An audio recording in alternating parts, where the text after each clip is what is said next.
Ban చేశారు అంటున్నారు. Ban చేయడానికి మీకు దగ్గరున్నటువంటి మీకు తెలిసినటువంటి కారణాలేంటంటారు? అంటే బ్యాన్ చేయటానికి సంబంధించి జమున గారు ఒక ఇంటర్వ్యూలో చెబుతూ తను కాలు మీద కాలేసుకుని కూర్చోవడం హ్మ్. అక్కినేని నాగేశ్వరరావు గారి నుంచి మొదలైంది. ఎన్టీ రామారావు గారికి ఏ సంబంధం లేదు దీంట్లో. అక్కినేని నాగేశ్వరరావు గారు రికగ్నైజ్ చేసింది ఏంటంటే, ఈ అమ్మాయి కాలు మీద కాలేసుకుని కూర్చుంటుంది, హీరోలు వచ్చినప్పుడు గౌరవించదు, ఎవరికి గౌరవం ఇవ్వదు అనేది ఆయన బయటికి ఎస్టాబ్లిష్ చేసినటువంటి వార్త. ఓకే. జమున గారికి నెగిటివ్గా ఆయన ప్రపంచంలోకి ప్రచారం చేసిన అంశం అయితే అది. ఓకే. కొంచెం తలపొగరు ఇవన్నీ. అయితే వీటికి మూలం ఇంకో సంఘటన ఉంది అనేది, అంటే వీళ్ళు జనరల్గా సినిమాల్లో కొన్ని ఇంటిమేట్ సన్నివేశాలు ఉంటాయి. అవును. ఆ ఉన్న సందర్భంలో అక్కినేని నాగేశ్వరరావు గారి ప్రవర్తన కొంచెం ఇబ్బందికరంగా ఆవిడకి ఇబ్బంది కలిగించింది అనేది ఆవిడ అభ్యంతరం చెప్పినప్పుడు ఆయన హర్ట్ అయ్యారు. అక్కడి నుంచి వివాదం మొదలైంది అనేది ఓకే ప్రధానమైనటువంటి అంశం. ఓకే. అంటే ఏ సినిమా సందర్భంగా అనేది మీ దగ్గర ఏమైనా ఐడియా ఉందా? లేదండి, 59కి ముందు వచ్చిన సినిమాలే. అంటే ఎర్లీ డేస్లో ఆవిడ నాగేశ్వరరావు గారితో చేసిన మోగ మనసులు ఆ తర్వాత సినిమాలే. అదేలేండి. ఆ టైంలో వచ్చిన సినిమా. ఆ టైం ఈ మూగనోము ఇవన్నీ మళ్ళీ గుండమ్మ కథ తర్వాత చేసి మూగ మనసులు మూగనోము కూడా ఉంది. మూగనోము కూడా ఉంది ఇద్దరు కాంబినేషన్లో. అది తర్వాత వచ్చిన సినిమా 62 ఓకే తర్వాత వచ్చింది. అందులో ఏదో ఒక సినిమాలో ఒక ఇంటిమేట్ సీన్లో ఒక పాటకు సంబంధించి కావచ్చు, ఏదైనా కావచ్చు, ఆయన కొంచెం ఆయన వెర్షన్ ఏంటంటే క్యారెక్టర్ని, అంటే దాన్ని పండించడానికి కొంత చేయాల్సి ఉంటుంది, దానికి సహకారం ఉండాలి కదా అనేది ఆయన వెర్షన్ కావచ్చు. ఓకే. ఆయన పద్ధతిలో ఆయన కరెక్టే. ఆవిడకి ఎక్కడో ఇబ్బంది అనిపించింది. అనిపించిన విషయాన్ని ఆవిడ నిర్మోహమాటంగా చెప్పింది. ఓకే. ఆ చెప్పినప్పుడు ఏముందిలే దీనిలో, సరే నీకు ఇబ్బంది కలిగిస్తే ఓకే, లేదు సర్దుకుని వెళ్ళిపోవాలి అని చెప్పుండొచ్చు.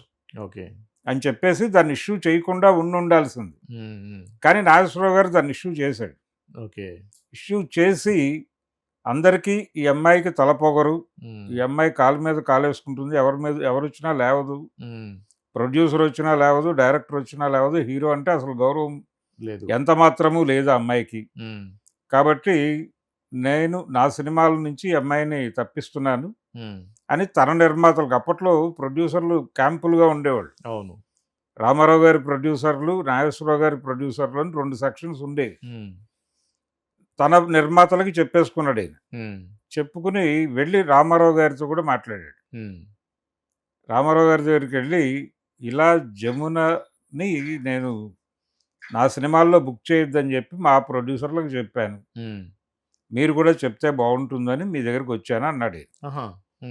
అంటే దేనికి, ఏమిటి సమస్య అన్నాడు ఆయన. అంటే ఆయన ఇదే చెప్పాడు, తలపొగరు, ఎవరికి గౌరవం ఇవ్వదు, ఆవిడ ఇష్టం వచ్చినట్టు ప్రవర్తిస్తుంది, అలాంటి వాళ్ళని ఎంకరేజ్ చేస్తే ఇండస్ట్రీ క్రమశిక్షణ దెబ్బతింటుంది అని ఆ లెవెల్కి తీసుకెళ్ళాడు విషయాన్ని. ఓకే. ఆయన ఎవరైనా సరే మొదట వచ్చి చెప్పింది వింటాడు, ఆ తర్వాత వచ్చిన వాళ్ళు చెప్పింది నిజమైనా కానీ దాన్ని కొంచెం పక్కన పెడతాడు. ఓకే. అది ఆయన పద్ధతి.